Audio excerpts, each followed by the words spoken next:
Así oramos, ¿sí? Bueno, Padre, te doy gracias por este tiempo, Señor. Bendícenos, te lo ruego. Concédenos ese tiempo para poder profundizar, Señor, en la doctrina, en la enseñanza, en lo que tu palabra nos ha dado a conocer de ti. Te agradezco infinitamente tu abundante misericordia en el nombre de Jesús. Amén, Señor. Muy bien, mis hermanos, vamos a comenzar esta serie de enseñanzas que tiene como intención que todos tengamos una identidad como iglesia. Yo sé que si tenemos algún tiempo de conocer del Evangelio, pues sabemos que hay muchos tipos de iglesias, hay distintas denominaciones, hay iglesias que no son iglesias, hay de todo. Y mucho más con lo que ahora conocemos como las redes sociales, hay una gran difusión tanto de lo bueno y también de lo malo, lamentablemente. Así que les ruego que podamos poner plenamente atención y tengamos esa disposición para aprender de la palabra del Señor, ¿sí? Sean todos bienvenidos. Entonces, vamos a iniciar. Evidentemente, esa es la portada de la serie de enseñanzas que vamos a tener. Y quiero pedirles que vayamos, si pueden, tomar notas, si tienen preguntas, y vamos a dejarlas al final. Vamos a dejar un momento, unos minutos para que podamos abordarlas, en lo que en este caso puedo desarrollar la enseñanza, ¿sí? ¿De acuerdo, mis hermanos? Sí. Muy bien. Nuestra congregación tendrá alrededor de 3 años, quizá ya vamos encaminados para el 4.º año, y se llama Iglesia Bíblica Regresando a las Escrituras. Si por alguna razón no sabían qué significaban las abreviaturas de IBRE, eso es lo que significa, Iglesia Bíblica Regresando a las Escrituras. Y algo de lo que nosotros pensábamos, no solamente yo, mi esposa, el hermano Gerardo y algunos otros hermanos, era qué nombre ponerle a nuestra iglesia, o a la iglesia que estábamos comenzando. Entonces, evidentemente queríamos ponerle un nombre, algo que pensábamos que no fuera a coincidir. No sé si les ha tocado que hay iglesias que se llaman igual, ¿sí, no? Hay iglesias que se llaman, no sé, Betel, hay varias iglesias que se llaman así, o iglesias que se llaman Monte Sinaí, Monte Sion, hay de muchas que se llaman de esa manera. Ahora las iglesias se llaman casas o centros de restauración o cosas de ese tipo. Pero dentro de la, digamos, ola que ha surgido de años atrás, hay nombres que coinciden. Por ejemplo, iglesias que les ponen Iglesia, Gracia y Fe, o Gracia y Verdad, o Gracia Soberana. Entonces son iglesias que coinciden mucho en los nombres, y entonces nosotros buscábamos un nombre que fuera no precisamente original, pero sí que fuera, digamos, y que nos diera esa identidad. Y por eso, orando, no crean que fue simplemente como que me gustó ese, o quisimos, no sé, ser intencionales o descartar a alguna otra congregación, sino fue por medio de la oración que le pusimos ese nombre, Iglesia Bíblica. Y teníamos la duda de ponerle si Bautista o Bíblica. Siendo sinceros, cuando nosotros decidimos ponerle Bíblica, fue porque había dos posturas, ¿no? Algunos decían que se llame directamente la denominación bautista, para que así las personas identifiquen qué es lo que van a encontrar. Pero también teníamos ese pensamiento, y eso es siendo sinceros, en que ponerle bíblica daba apertura a que no se enfrascaran solamente a la denominación bautista, aunque sí tenemos esa eclesiología y seguimos esa doctrina. Lo que cierto es que buscamos ser abiertos a todas las personas. Y siendo sinceros, mis hermanos, yo cuando me presento, yo no me presento como un cristiano bautista, yo me presento como un cristiano, como un creyente. Las denominaciones son buenas, son importantes, son necesarias, pero ante todo es Cristo, nuestro Señor y nuestro Salvador. A veces quizás podemos ser tendientes a exaltar alguna denominación y descartar o hasta incluso denigrar a otra agrupación cristiana con las que tenemos diferencias. Y eso no es bueno. Nosotros creemos que dentro del marco de las iglesias evangélicas hay denominaciones bíblicas que en lo fundamental creemos en lo mismo. Aquí entran iglesias pentecostales clásicas, inclusive algunas neopentecostales, también algunas iglesias de la iglesia metodista, también la iglesia presbiteriana, también la iglesia anglicana y evidentemente los bautistas. Entonces, también hay un cierto grupo que se llama, o se hace llamar no denominacional, que también creen fundamentalmente lo que nosotros creemos, aunque no se apegan propiamente a alguna denominación cristiana. Entonces, fue la razón por la cual nosotros decidimos llamarle Iglesia Bíblica, regresando a las Escrituras. Hermanos, ahorita voy a exponer básicamente de forma general algunos puntos, pero aquí tengo alguna serie de documentos, evidentemente, primeramente, lo que es la Biblia. Yo creo que todos trajeron su Biblia, ¿no? Todos tienen la palabra, la escritura, la Biblia, y eso es lo que en tanto lo que escuchan constantemente de nosotros, o de los que predicamos, o de mí, o de la mayor parte de los hermanos, o de todos los hermanos, es que la Biblia es nuestra regla de fe y de práctica máxima, la autoridad por la cual nosotros nos regimos. Pero evidentemente también tenemos otro documento que es la Confesión Bautista de Fe de Londres, que es un documento que da respuesta a la pregunta que creemos, es decir, explica algunas preguntas que podrían surgir o que surgen, por ejemplo, ¿quién es Jesús? ¿Quién es Dios? Y da identidad a lo que creemos. Por eso es una confesión, y así como tenemos esta confesión, hay otras confesiones que las vamos a ir estudiando de forma general y esta de forma más específica. Ahora hay otros dos documentos que también vamos a revisar, y yo creo que algunos hermanos, aquellos que son miembros, tienen este documento. Se llama Pacto de Membresía. A aquellos hermanos que están, o que estuvieron, o que son miembros, más bien dicho, siendo sinceros, ¿leyeron este documento? ¿Sí? Algunos no, podrían decir, no lo leí. Bueno, la intención es que lo leamos juntos, ¿sí? Y un cuarto documento es Estatutos y Constitución. Este documento, como les dije, la confesión responde a la pregunta que creemos. El pacto de membresía responde a la pregunta ¿qué esperamos de un cristiano, de un creyente que pertenezca a nuestra iglesia? ¿Cómo esperamos que viva el cristiano? Y evidentemente este documento responde a la pregunta ¿cómo se gobierna nuestra iglesia? ¿Cómo se organiza? ¿Cómo está estructurada? Entonces se dan cuenta que una iglesia debe tener estructura y no simplemente es abrir un local, comprar sillas y empezar a reunirnos, ¿no? Que no es que sea una forma en la cual caricaturicemos. Algunos podrían decir, así empezó usted, pero ciertamente estamos encaminados, o desde el principio, a que se crearán todas estas estructuras que ahora tenemos. Y aún desde el principio siempre les hablamos acerca de la confesión y acerca de la membresía, acerca de todo eso. Eso con respecto a todos los hermanos que estuvieron desde el principio con nosotros. Muy bien, dentro del documento de Constitución está esta información que es general y que todos conocemos, o que debiéramos estar seguros, que nuestra iglesia, el fundamento de nuestra iglesia es el Señor Jesucristo, y es guiada en todos sus asuntos por la palabra de Dios, es decir, la Biblia, como está registrada tanto en el Antiguo como en el Nuevo Testamento. Aquellos hermanos que tienen este documento, que se los di a todos, y si no alguno podría decirme no lo tengo, se los haré llegar, están los pasajes que sostienen esto. Ahora, el propósito de esta iglesia será glorificar a Dios, glorificará a Dios al cumplir su misión dada por Dios declarada en la Escritura. Ahí vienen los pasajes de Mateo 28, 18, Marcos 16, 15, Lucas 24, 46, particularmente son esos. Ahora, evidentemente las iglesias, o la iglesia de Cristo tiene una misión.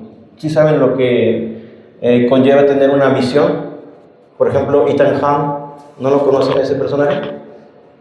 ¿No les gusta ver películas?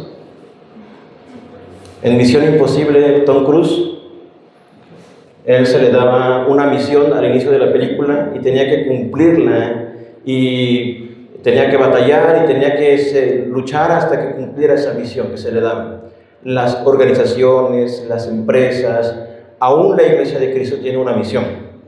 Y la misión de nuestra iglesia es ver a todas las personas convertirse en seguidores de todo corazón de Jesucristo, al alcanzar a incrédulos con el Evangelio de Cristo, reuniendo adoradores al cuerpo de Cristo y haciendo discípulos de Jesucristo para la gloria de Dios.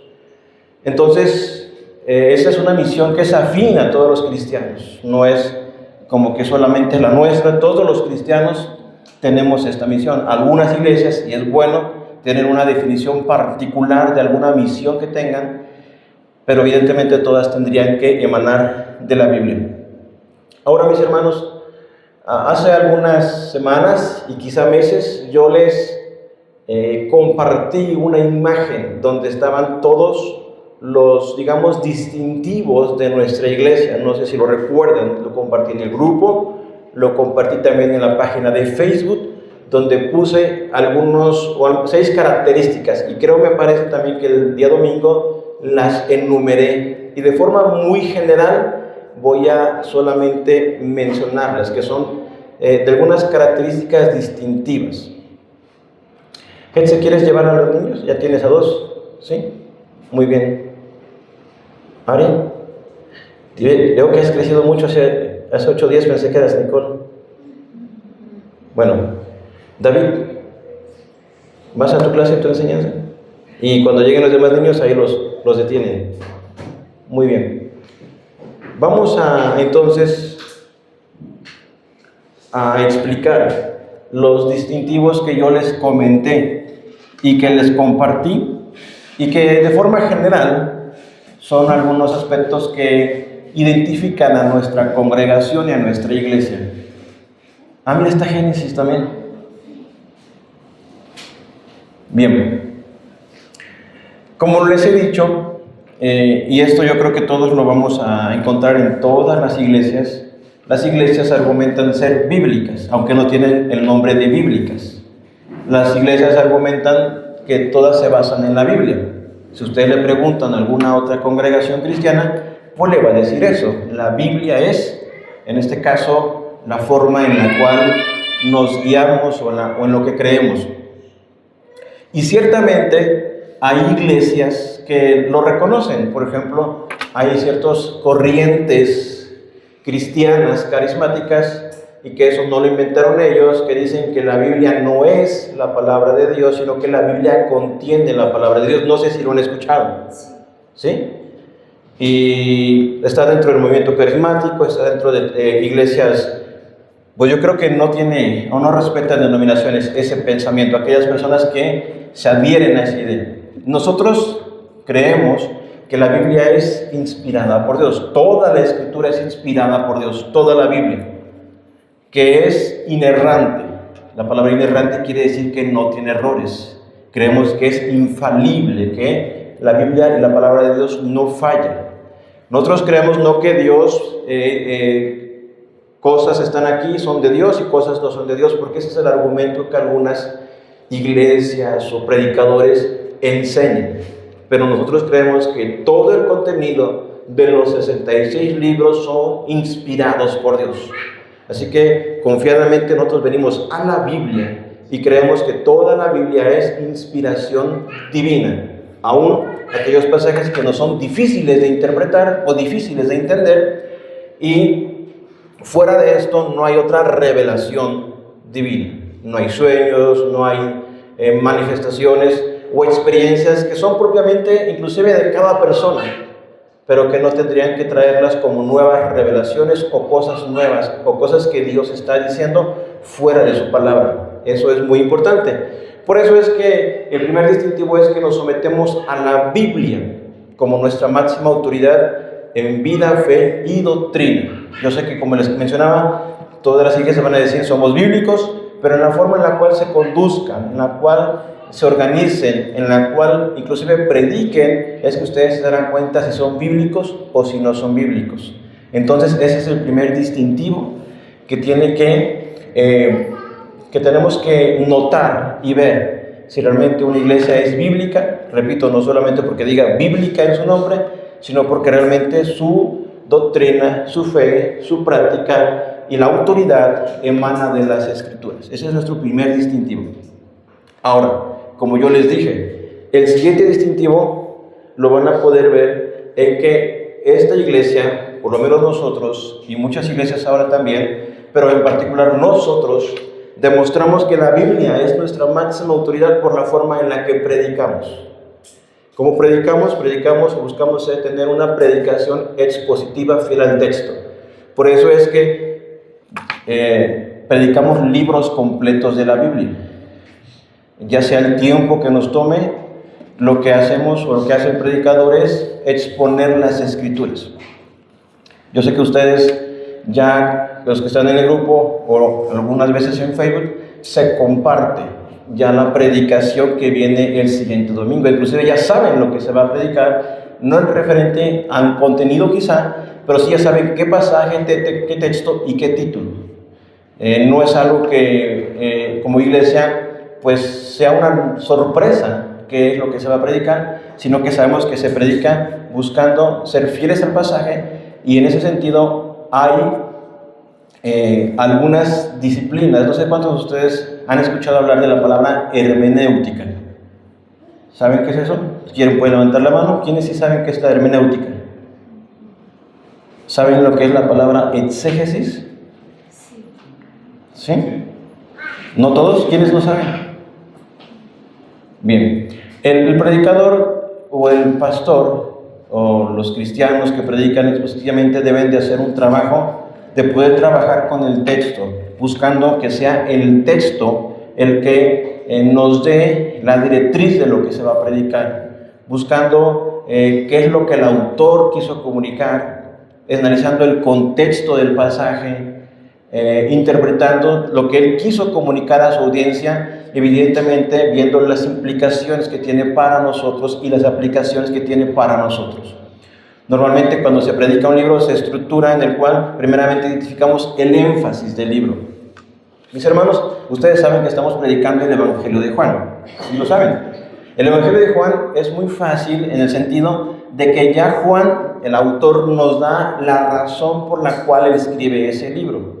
Si ustedes ven Juan 20, 30 y 31, él dice que este libro que él escribió se escribió para que las personas creyeran que Jesús es el Hijo de Dios y para que creyendo en Él tengamos vida eterna. Ese es el propósito de Juan. Entonces el predicador, en el caso de Juan, es fácil, simplemente ese es el énfasis del pasaje y todo el libro nos va a guiar a eso. Y así con otros libros de la Biblia que a lo mejor no nos ponen la razón por la cual fueron escritos, pero leyendo y analizando el texto se hace evidente. Eso es muy importante porque la forma en la que predicamos no es una forma en la cual a mí se me ocurra predicar, no sé, y eso es un ejemplo muy, usado cuando se predica de, por ejemplo, Samuel 17, y se predica acerca de David y Goliat. Y a veces se espiritualizan los pasajes con la intención de que se escuchen mucho más llamativos. Por ejemplo, podríamos decir, David representa a ustedes y ustedes tienen que vencer a Goliat. Y Goliat son esos problemas que ustedes tienen que derribar. ¿Y cómo lo van a hacer? Van a tener que tomar la piedra del coraje, la piedra de la fe, la piedra de la valentía, la piedra. Y entonces, porque toman el pasaje de que David recogió 5 piedras, y entonces ustedes deben de lanzárselas a sus gigantes. Eso, mis hermanos, es espiritualizar el pasaje. Es crear una alegoría y una interpretación que el texto no tiene. Yo sé que se escucha bonito, se escucha padre, ¿no? Decir, tú vas a vencer a tus gigantes, tú vas a derrotar a esos que se han levantado en contra tuya. Y tienes que tomar el valor, y tienes que tomar la determinación. Pero eso no es bíblico, eso no dice la Biblia. Claro, tenemos que perseverar, tenemos que seguir, pero el texto que está hablando ahí, eso no lo dice el pasaje. Entonces, eso es un ejemplo que solamente les doy, y quizá muchos otros que podemos mencionar, en donde el predicador tiene que ser fiel al pasaje, fiel al texto y fiel a la exégesis, que es extraer del texto lo que el autor quiso comunicar. Lo contrario sería la palabra exégesis, solamente para que lo comprendan. Están 2 palabras, la palabra exégesis, que se trata de extraer el sentido original del texto, y la palabra eisegesis, que ahí sería introducir al texto. Esto es lo que hacen muchos predicadores al presentar una interpretación novedosa, llamativa y hasta romantizada del texto, pero que no es lo que el autor quiso comunicar. El predicador fiel y bíblico debe de ser fiel al texto y predicar lo que el texto está informando. ¿Sí, mis hermanos? La predicación que impulsamos es una predicación de la palabra de Dios de manera expositiva para edificar a la iglesia. Por ejemplo, si quisiéramos ponerlo como una ilustración, es como comernos una deliciosa pizza con una Coca-Cola y unas papas a la francesa. ¿Se les antojaron? Pues a mí también me gusta, pero yo estoy consciente de que eso no es tan nutritivo. Me gusta, pero no me va a solidificar mi salud. Pero sería mejor que yo tomara un alimento más sano, más sólido, que a lo mejor no es tan presentado tan efusivamente, pero que es fiel y que evidentemente yo sé que me hace bien a mi cuerpo. Solamente como una ilustración. Lo otro es muy llamativo y créanme que es muy, podríamos decirle, exitoso en el sentido de que es lo que la gente quiere escuchar. La gente quiere escuchar que generen emociones, que generen sensaciones. Por eso es que, por lo regular, esas iglesias se basan mucho más en mover las emociones de las personas y no solamente ser fieles al pasaje. ¿Sí, mis hermanos? Este es el segundo distintivo y esto va a evidenciar qué tan bíblica es nuestra iglesia al tener una predicación que sea expositiva. Existe lo que es la predicación temática, es decir, predicamos temas, no predicamos temas, por ejemplo, no sé, vamos a hablar del matrimonio, vamos a hablar de la crianza de los hijos, o vamos a hablar de la fidelidad a Dios, o vamos a hablar del amor de Dios. Entonces las iglesias también lo hacen, no es lo mejor, a veces es necesaria esa predicación, pero mayormente la dieta de nuestra iglesia tendría que ser una predicación expositiva y cuando es necesario alguna predicación temática que aborde algún tema en particular. ¿Sí? Muy bien. El otro distintivo, y es al cual nos estamos encaminando, es que como iglesia queremos y buscamos que tengamos una pluralidad de ancianos. Que no es que el pastor tenga un comité o un grupo de hermanos que le aconsejen y le sugieran, sino hermanos levantados por Dios y llamados evidentemente, que sean llamados al pastorado, que sean pastores juntamente con el pastor. En el momento actual de nuestra iglesia yo soy el único pastor, pero deseamos y trabajamos para que Dios nos conceda más pastores. Ahora, hay iglesias que tienen la convicción de que haya más pastores, pero Dios solamente le ha dado un solo pastor. Hay iglesias que Dios les ha dado dos pastores. Recuerden que un pastor es un don de Dios, es un regalo de Dios, un pastor fiel, un pastor bíblico, un pastor que entiende y comprende los distintivos que acabamos de mencionar y los que vamos a seguir mencionando, y que vela por las almas, que cuida por la grey, que trabaja, predica, enseña, pastorea conforme a la palabra de Dios. Los pastores no se producen lamentablemente de un día para otro, llevan un tiempo. No son pastores de microondas, tienen que ser pastores que tienen que ser guiados, enseñados, instruidos, y estamos convencidos de que nuestra congregación se encamina y vamos a orar al Señor para que Él nos conceda el tiempo oportuno, y estamos siendo intencionales con ello en preparar a todos nuestros hermanos varones. Por eso es que los estamos llamando a que crean y se formen en lo que estamos enseñando como iglesia. Pero sí queremos y buscamos un grupo colegiado de pastores ancianos que puedan fungir sirviendo a la congregación. ¿Sí, mis hermanos? Muy bien.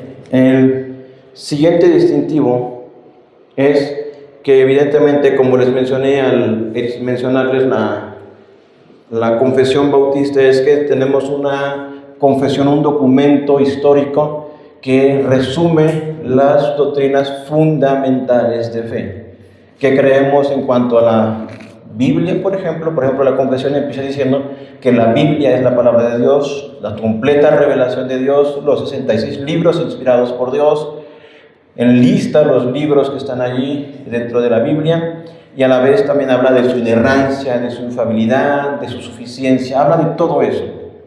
Habla también acerca de Dios en su ser, el Dios Trino, el Dios Padre, Dios Hijo, Dios Espíritu Santo, es decir, nos explica doctrinas fundamentales de fe que todos los cristianos creemos o debemos creer, y cualquiera que se salga de esas doctrinas en cuanto a la Trinidad, en cuanto al ser de Dios, en cuanto a la naturaleza de la Biblia, en cuanto a la forma de salvación que es por gracia, por medio de la fe, esos ya estarían en algún error grave doctrinalmente o inclusive ya caminando en alguna herejía. Es allí donde vamos a estudiar no solamente esta confesión, vamos a estudiar las confesiones como las de Westminster, como la de Saboya, que son precedentes de esta, y que evidentemente esta la vamos a estudiar más a detalle porque se alinea a lo que nosotros creemos en base a nuestra eclesiología y en cuanto a nuestra doctrina más completamente. Reconocemos que hay otros hermanos que se adhieren a otra confesión, y la intención no es ver cuál es superior. Yo creo que ambas confesiones o iglesias buscan ser fieles y buscan ser bíblicas. Podemos cooperar como hermanos, pero pues debemos congregar separados. Ahora, hay circunstancias en las cuales una iglesia bautista no está en mi ciudad y yo entonces podría ir a una iglesia presbiteriana para poder encontrar una buena iglesia, o no hay una iglesia presbiteriana y quizá hay una bautista, podríamos congregar en una bautista o asistir a una bautista. Y ese es el caso de muchos lugares, tanto en México como en otros países, en donde no hay una u otra y quizá por necesidad se asiste a alguna iglesia, pero fundamentalmente nuestra convicción, las convicciones que tenemos tendrían que llevarnos a congregar una iglesia donde pudiéramos disfrutar plenamente de las convicciones que tenemos. ¿Sí? Entonces vamos a estudiar más a fondo esta, pero sin embargo, es por esa razón que tenemos una confesión de fe. Hay confesiones más recientes en el caso de los bautistas, como la Confesión Bautista, Mensaje y Fe Bautista 2000, o la Confesión Bautista de New Hampshire, y esta es quizá la más antigua. En cuanto a confesionalidad bautista, entonces somos confesionalmente bautistas y nos unimos al entorno de la teología bautista histórica. El siguiente distintivo, y que debe de ser igual a todas las iglesias, mis hermanos, pero particularmente es el nuestro, es que tenemos que ser una iglesia que proclama el Evangelio, que somos activamente predicadores del Evangelio, que no es que, yo no sé, yo creo que han estado en iglesias donde no se hace evangelismo, donde no se predica la iglesia. Gracias a Dios, mis hermanos, ese ha sido nuestro distintivo desde siempre, y como les dije, tiene que ser el de la iglesia o de todas las congregaciones locales, seguir predicando el evangelismo, o ser evangelísticas. Cuando digo el evangelismo, evidentemente es predicar un evangelismo bíblico. Hay muchas formas de hacer evangelismo, hay otras que no son tan sanas. Por ejemplo, hay iglesias dentro de los bautistas o los pentecostales o cualquier denominación que se basan solamente en el incremento del número de asistentes a la iglesia. Es ahí donde vemos métodos como de iglesia crecimiento y donde existen estrategias empresariales para atraer a más personas, pero renunciando al discipulado y a la instrucción bíblica sana. Nosotros queremos ser fieles discipuladores, y la forma en la que entendemos el Evangelio es la forma en la cual evangelizamos. Y gracias a Dios, hasta el día de hoy, cuando empezamos a orar para poder iniciar la iglesia, lo que pedíamos al Señor: Señor, agrega a aquellos que tú quieras que sean salvos. Tomamos el texto de Hechos, donde hacía referencia a que el Señor añadía cada día a los que quería Él que fueran salvos, y así ha sido nuestra oración, y sigue, o debiera seguir siendo nuestra oración, y debe seguir así, que Dios siga alcanzando a personas por medio de la predicación del Evangelio, predicando a Cristo como el único y suficiente Salvador, como el sustituto de la ira de Dios que recibió Él y que deberíamos haber recibido nosotros. En Él tenemos nuestra justificación.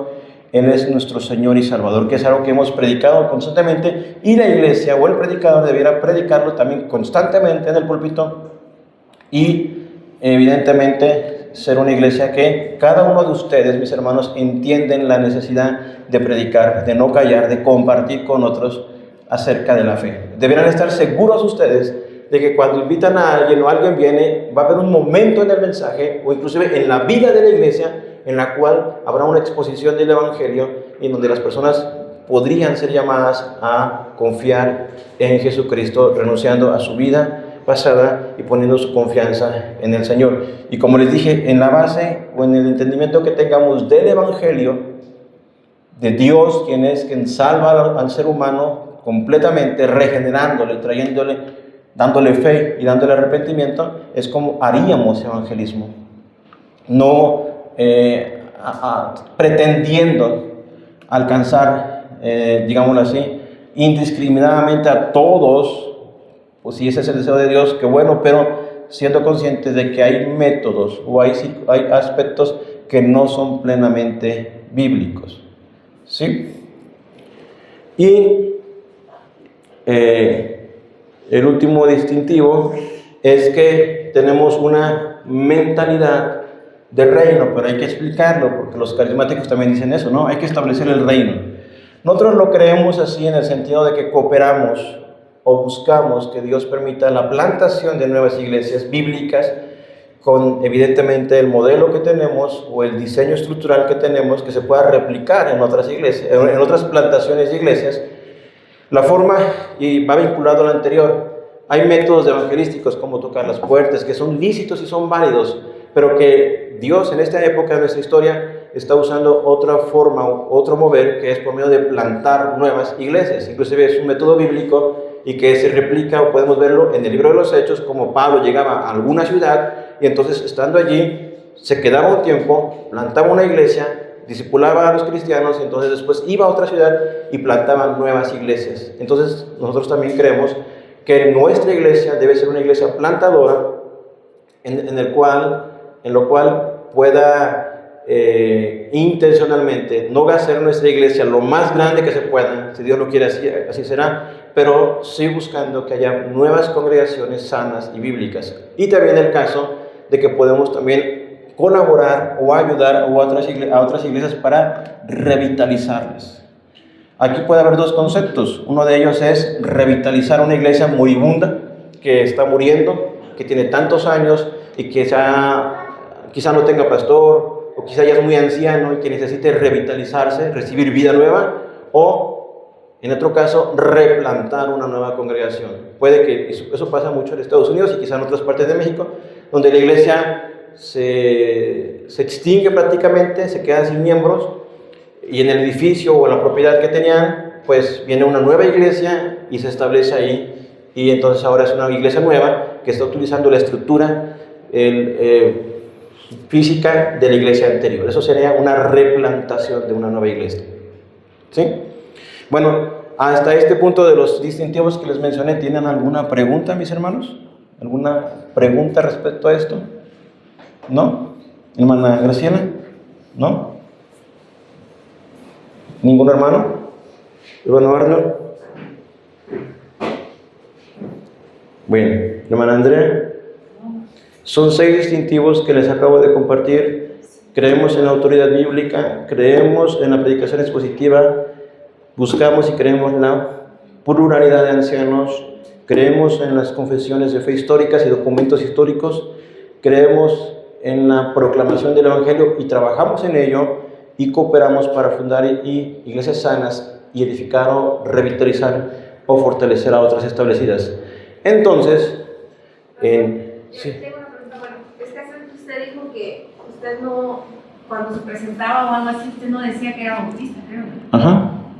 Entonces, por ejemplo, no somos bautistas. No, sí. A lo que me refiero con eso, sí, pues todo lo que estamos es una estructura de una iglesia bautista. Me refiero que, por ejemplo, en el punto del evangelismo. En el punto del evangelismo yo les predico a Cristo y el Evangelio, y creo que es lo que predicaría cualquier otra denominación o debiera predicar. A lo que yo me hacía referencia es que a veces se antepone la denominación por encima del Evangelio de Cristo, y a veces se llega a hacer, quizá no se reconoce, pero podemos llegar a ser sectarios con otras iglesias, menospreciarlas. Por ejemplo, hay iglesias pentecostales que quizá no tienen las mismas prácticas que nosotros en cuanto a música, en cuanto a organización o gobierno, pero que son fieles. Por ejemplo, yo vengo del pentecostalismo. Yo creo que muchos de nosotros, ¿no? Hay otros hermanos que no les tocó eso, y que a veces al hermano Gerardo le digo, es que esto se mueve así porque esto es así dentro de las iglesias pentecostales. O por ejemplo, Caro y Hetze, las hermanas, a ellos no les tocó eso, aunque sí conocen, tienen su casa, tienen cerquita una iglesia pentecostal, ¿no? Y que a veces hacen cosas diferentes a las de nosotros, pero que yo tendría que reconocer que si predican a Cristo y predican la salvación y que buscan ser fieles, pues son mis hermanos. A eso me refiero. Nosotros promovemos y buscamos plantar iglesias bautistas, confesionales, con toda la estructura que tenemos, pero evidentemente, no me presento como bautista porque las personas a veces no comprenden, a veces se van con la idea, ay, ¿por qué tantas denominaciones? Yo procuro presentar a Cristo y a este crucificado. Evidentemente, cuando llegan a venir, pues entonces ya explicamos todo lo que es la estructura de la congregación y por qué tenemos una denominación bautista. ¿Sí? ¿Sí quedó claro, hermano? Sí. ¿Tiene más dudas? Muy bien. Gracias. Sí, hermano. Eso es importante. Preguntas, mis hermanos, en este punto. Hermana Andrea. No. Hermana Maggie. Por ejemplo, la hermana Maggie, ella allá en la montaña, y no solamente conociendo al hermano Dona también, allá en la montaña de Tlacuapa hay iglesias tlapanecas. Y son iglesias que buscan ser fieles, que buscan predicar fielmente, que quizá no tienen toda la estructura que nosotros tenemos, pero que creen en el Señor y que predican, que sirven, que crecen y plantan nuevas iglesias, ¿sí? Que en aspectos secundarios tenemos diferencias, pero que buscan ser fieles. Las iglesias de las Asambleas de Dios, que son una denominación pentecostal también, clásica, y que en su intención o en su quehacer busca ser fiel, aunque quizá consideremos que tenemos diferencias o posiblemente errores doctrinales que ellos puedan tener. ¿Sí? A lo que voy es que no podemos menospreciar a cristianos que pertenecen a iglesias que son denominaciones válidas y encasillarlos como herejes o falsos cristianos. ¿Sí? Recuerden que nuestra intención es alcanzar a nuevas personas, a personas que no han creído del Evangelio. Hay personas que de repente por alguna circunstancia deciden y quieren pertenecer a nuestra iglesia, y que por eso es el documento que les mostré de gobierno y constitución de la iglesia, donde aquellas personas tendrían que pasar por un proceso de membresía y aprobación para que se puedan añadir a nuestra congregación. Diferente es con aquellas personas que nunca han conocido de Cristo y siguen un proceso natural de conocer del Señor, ¿sí? Pero sí tendríamos que reconocer, por ejemplo, si una persona quiere llegar con nosotros y yo sé o entiendo que fundamentalmente es una iglesia que predica el Evangelio, y quizá aunque tengamos circunstancias o diferencias, recomendarle que pueda quizá analizar por qué razón quiere venir con nosotros. Si son alguna diferencia doctrinal grave que se enseña allí, entonces podríamos evaluar y considerar todos esos aspectos. Pero recuerden que nuestro énfasis debe ser predicar a inconversos, a gente que no conoce del Señor. Tenemos que ser misionales. Si de repente hay personas que vienen y quieren adherirse a nuestra congregación porque consideran que son afines a nuestra doctrina, siguen un proceso donde se exponen, les entrevistamos, le llevan un curso de membresía, y entonces la iglesia, que ahora gracias a Dios tenemos una membresía, aprueba su admisión como nuevo miembro de la iglesia. ¿Sí? ¿Pregunta respecto a algo más, hermana Chávez? Hermano Salvador. ¿No? Muy bien. Hay documentos relevantes para nuestra iglesia y ya se los mencioné. Pero vean el que está aquí. El primero, evidentemente, es la Biblia. ya lo expliqué ampliamente, ya les mencioné algún distintivo de por qué es bíblico, es en cómo predicamos, cómo nos gobernamos. Realmente todo emana de la Biblia, todo emana de la Biblia. La forma de vida, de iglesia, todo emana de la Biblia. Nuestro segundo documento importante es, para nuestra iglesia, es la Confesión Bautista de Fe de Londres de 1689. El tercer documento importante es nuestro pacto de membresía. El cuarto documento importante es estatutos y constitución de nuestra iglesia. Y un quinto documento o documentos que es importante revisar son credos históricos y otras confesiones históricas. Ahí me faltó poner credos y confesiones históricas. Puse credos, pero también hay otras confesiones que podemos analizar. O documentos que a lo largo de la historia los cristianos han elaborado para apoyar o definir algún tema doctrinal o alguna controversia doctrinal. Son estos documentos los que dan identidad a nuestra iglesia. Ahora, lo que vamos a trabajar nosotros y hacer nuestro documento más nuevo, nuestro documento más pequeño y el más fácil de trabajar es el pacto de membresía. ¿Sí lo tienen ustedes? Aquellos que son miembros. Y aquellos que no, también es importante que puedan leerlo, que puedan conocerlo, que puedan analizarlo, para que entonces podamos ver y ustedes conocer qué es lo que la iglesia, nuestra iglesia, espera de ustedes. ¿Sí? Responde a la pregunta, ¿cómo vivimos? ¿O qué esperamos? ¿O cómo esperan la iglesia, los demás cristianos, que ustedes vivan? ¿Sí? Y es lo que vamos a analizar. No sería precisamente hoy, pero ya más. Oye, hermanos. ¿No te falta un número 6? No, son 5 números. Pacto de membresía, es el que tenemos que analizar. Todos aquellos hermanos que ya sea que fueron bautizados con nosotros o que se adhirieron a las doctrinas que creemos, deben tener este documento. Por eso le pregunté hace rato, ¿ya lo leyeron todos mis hermanos que son miembros de la iglesia? La intención es de que ustedes lo lean, lo crean, lo vivamos, porque aquí dice cómo espera la iglesia, cómo Dios pide en su palabra que vivamos. Ese es el documento más corto y quizás será el documento que nos dé una claridad en cuanto a lo que nosotros, o a la forma en la cual debemos vivir. Entonces les quiero pedir, mis hermanos, que ustedes lean este documento. Aunque lo vamos a ir estudiando, como les digo, es el más corto, quizás no nos tardemos mucho leyéndolo, pero que ustedes lo crean. Y ahora hay un apartado diferente. ¿Se dieron cuenta? En la parte final viene mi nombre, pastor, y viene aquí el nombre o va a estar el nombre de ustedes, y van a tener que firmarlo. Ese es el que nos dio cuando hicimos el evento ayer. Sí. Y no lo firmamos. No, por eso no lo van a firmar. Entonces ese no vale. No, sí, es igual. Es igual. Pero digamos que es un segundo chance. Si ustedes consideran, hermano, pero yo no estoy de acuerdo en esto, entonces podría decir, está bien, hermano, seguimos analizando, seguimos estudiando. Es decir, es importante que, y aquí se agregan 3 artículos más. Aquí se va a reconocer a la Confesión Bautista de Fe de Londres como la confesión adoptada por nuestra iglesia.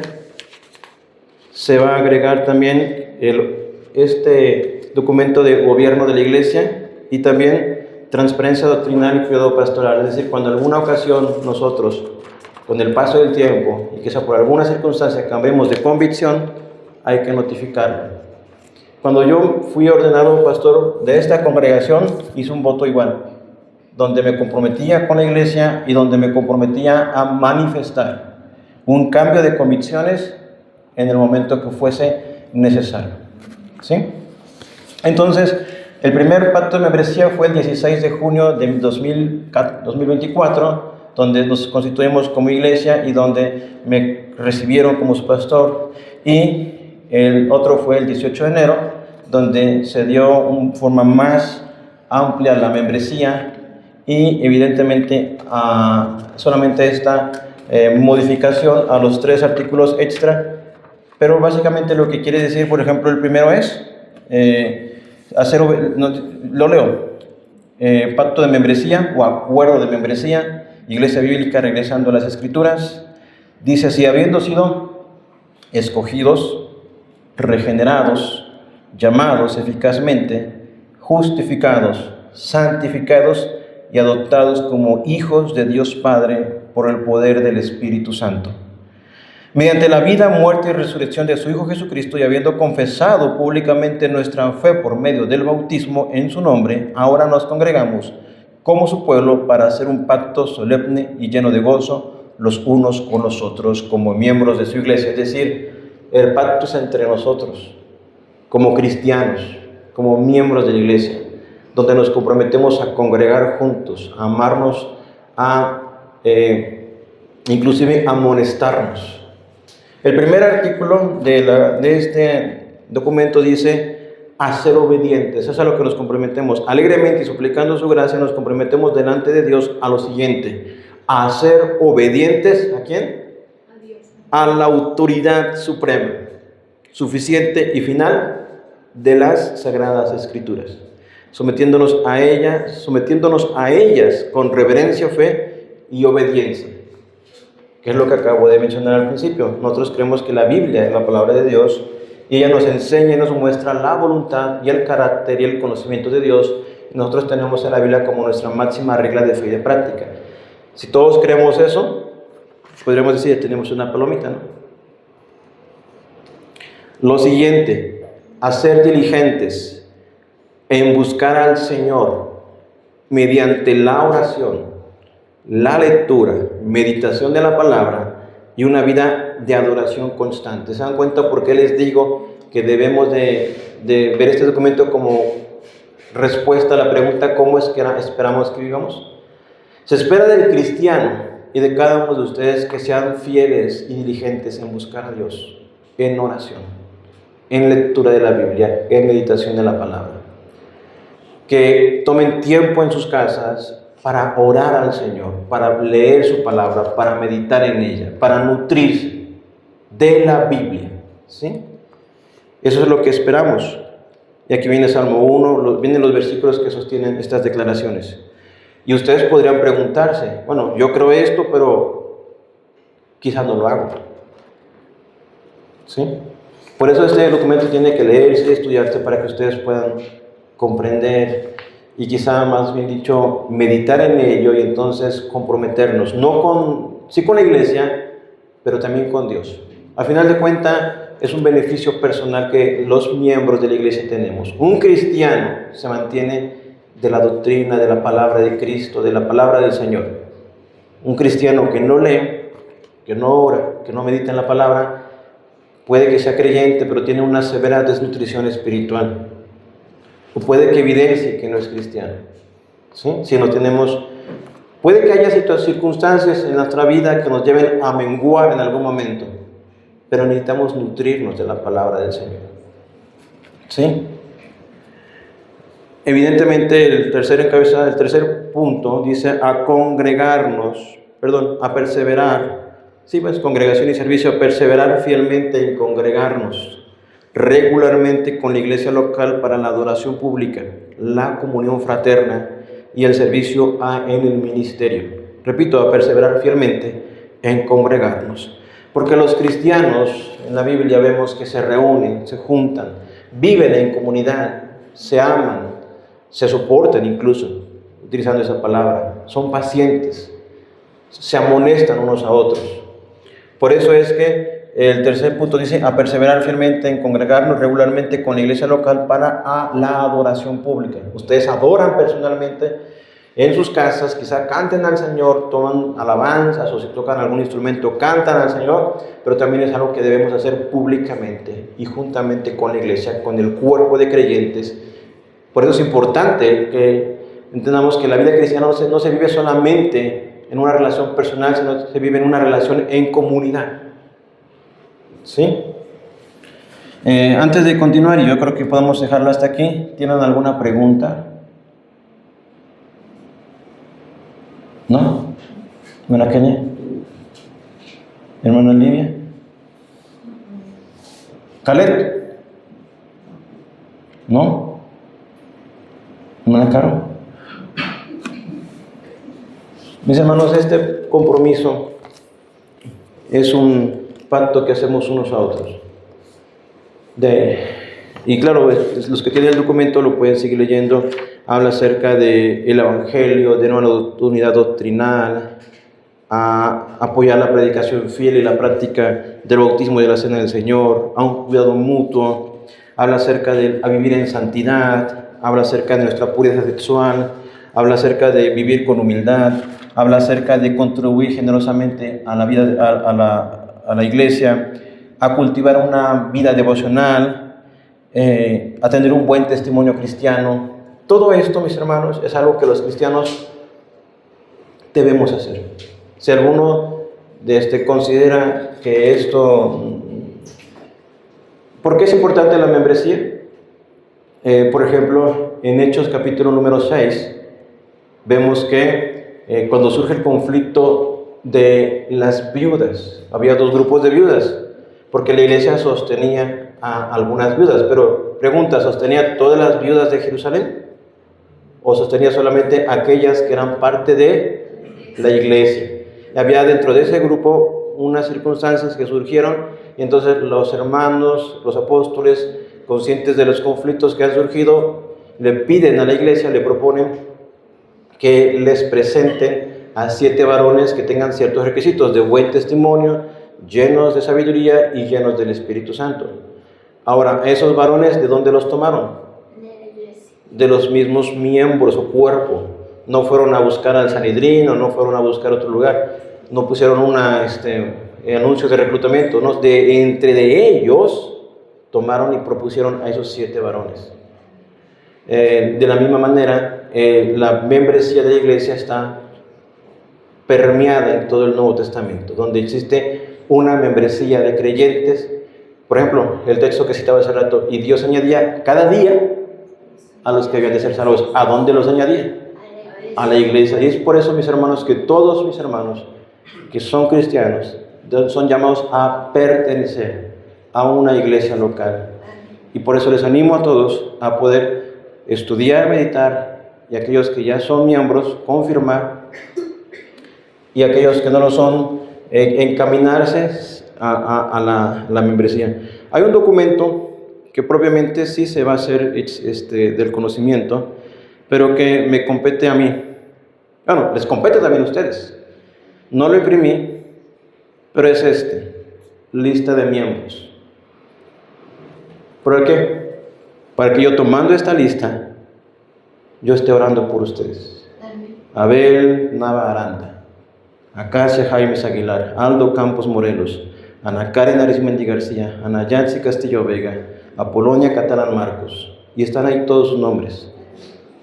No quiere decir que por los otros no ore, pero yo tengo un compromiso con ellos. ¿Sí? Tengo un compromiso con ellos. Y, como les digo, siempre tenemos esa búsqueda de que los demás puedan venir a este pacto de membresía y entonces tener sus dones al servicio de la iglesia, pero también ser beneficiados con el cuidado pastoral, con la atención primordial, y también al hecho mismo de que ustedes tienen un voto cuando elijan a un pastor. Ustedes tienen un voto también para aceptar a otro miembro que quiera agregarse a la iglesia. Y ustedes también tienen, por eso lo que buscamos es una membresía que no solamente esté en el papel, en la lista, sino que sean miembros vivos y activos, que estén sirviendo y trabajando unos con otros. ¿Sí? Preguntas, mis hermanos, comentarios, sugerencias, quejas. Pastor, ¿por qué si esto es bíblico? Ajá. ¿Por qué las iglesias no lo hacen? Porque es la primera iglesia, digo, es la primera iglesia donde he visto esto, nunca había visto esto.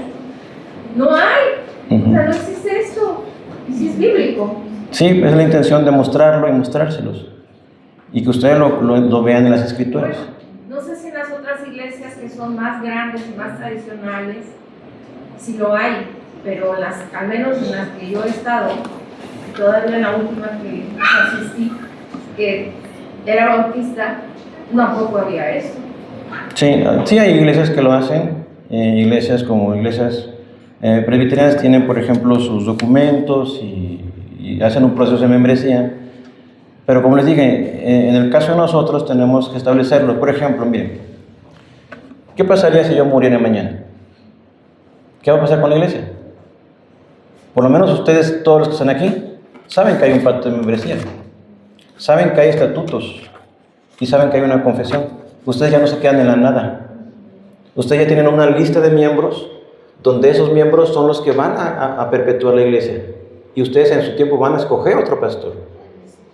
Pero mientras Dios nos conceda la vida, pues vamos a encaminarnos a trabajar juntos y a servirnos los unos a los otros. Pero por alguna razón de que yo me vuelva viejito, si Dios lo permite, la iglesia ya sabe qué va a pasar. Ya sabe qué va a ocurrir. No queda en el vacío doctrinal. Ya saben que si viene otra persona, pues saben que esas doctrinas que está tratando de inculcar o que quiere enseñar, por eso es que cuando si llega a pasar, no elijan pastor rápidamente, ¿sí? Obsérvenlo, conózcanlo y busquen que sea a cuidar la membresía, ¿sí? Esa también es su responsabilidad. Por eso es que somos congregacionalistas con pluralidad de ancianos, porque buscamos que la congregación vele por el evangelio, ¿sí? Muy bien, entonces vamos a terminar aquí, vamos a orar porque ya falta poco para iniciar nuestro servicio, ¿sí? Pero si tienen preguntas, pueden escribírmelas o pueden hacérmelas o pueden comentarme. Igual va a ser el comienzo o es el comienzo de lo que vamos a seguir viendo. Vamos a ver, como les digo, parte de la historia de la iglesia, reconocemos la unidad fundamental con otros hermanos en Cristo y otras denominaciones, pero sí, en esta congregación estos son los documentos que nos dan identidad. ¿Sí? ¿Oramos? Una sola pregunta. Sí, hermano. O sea, un pastor tiene que estar de aquí, no tiene que venir por adorar. Tenemos que luchar y trabajar y rogar al Señor que Dios nos dé pastores de aquí. No es malo que de repente a lo mejor venga otro de otro lugar, pero es a veces mucho más peligroso porque no lo conocen, ¿sí? Y a un pastor deben observarlo, conocer a su familia. Cuando algún día el Señor nos conceda el proceso para ya tener otro pastor, ustedes van a estar reunidos aquí, el hermano se va a salir con su esposa y nosotros vamos a empezar a analizar los requisitos. Después de haberlo observado, dice que tiene que ser irreprensible y ustedes van a levantarse y dar testimonio. Sí, el hermano es irreprensible. Sí, yo sé que es marido de una sola mujer. Sí, yo sé que cuida su casa. Sí, yo lo visité y fue hospitalario conmigo. Sí. O puede que alguno tenga alguna situación contra él y entonces podamos frenar o posponer o anular el proceso de ordenación, ¿sí? Por eso es importante que sí es posible que vengan de otros lugares, pero lo idóneo es que nazca de aquí, ¿sí?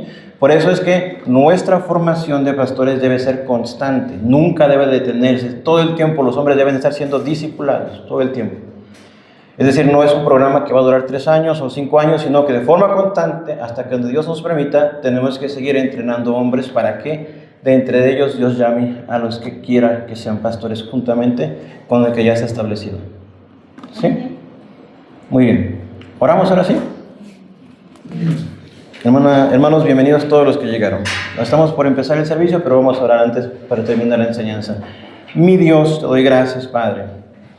Gracias porque hoy bendices este tiempo, porque nos das de tu gracia y nos concedes este momento, Señor, para poder alegrarnos en ti, para poder profundizar en algunos temas muy importantes de la vida de nuestra congregación.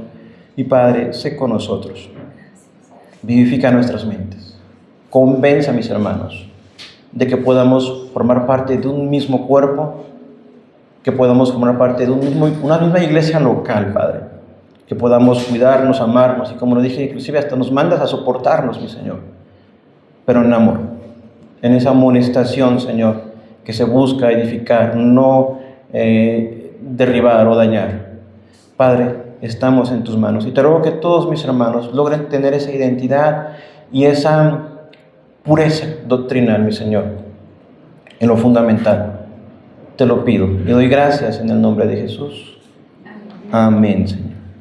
Muy bien, 11:15 iniciamos el servicio, ¿sí?